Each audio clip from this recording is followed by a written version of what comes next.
If you're looking to buy a property, you need to know what the best buy-to-let mortgage interest rates are right now. So check out this video as we go through those details.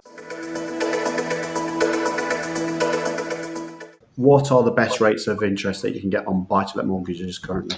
Okay. So let's assuming it's a single let, it's in your own name. Those are going to be the most competitive. Typically, they're priced at either 2 or 5 years. There are some 3 years in between. With where we're at with interest rates, 5-year money is far more popular, as you might well imagine, than 2-year money. So you'd be looking at around about 2% for a 5-year fix. It can dip under 2% as well. If you've got what's known as a simple HMO, it's a student let. All of the tenants are on one tenancy agreement.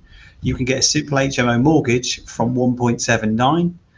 For a 2-year product. 5-year product, I think, is at 2.05 off the top of my head.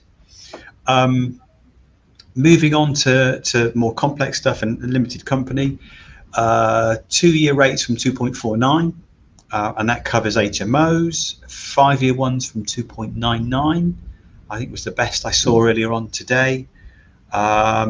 Service accommodation, that's a little bit higher. That's going to kick in from 3.24 to 3.54 for the equivalent product. And then there's a host of EPC products out there. So if you've got something that performs well on an EPC level, potentially there's a 5-year product out there that will come in at 2.89. Wow. Variable versus fixed.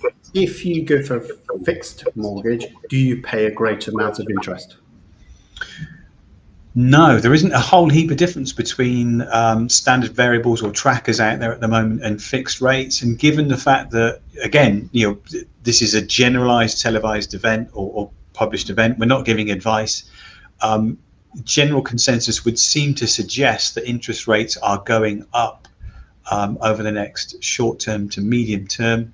I believe some of the traders in London are pricing in 1.25% to 1.5%. Potentially by the end of the year into 2023. Now, do I see it going as high as that? I'm not entirely sure.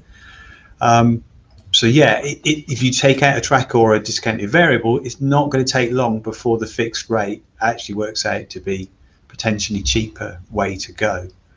And yeah, I'm doing far more 5-year fixed rates than I am 2-year fixed rates at the moment, for sure. I mean, that's an interesting perspective because we talked about the other show about the appetite for fixed and variable. And I have always been of the opinion when mortgage interest rates are low, fix it because that gives you comfort. Years ago, the fixed rates, I remember, were 1% more than variable rates, weren't they? Yeah, the difference is not 0.5% in places, maybe a bit less in others. It's really not that.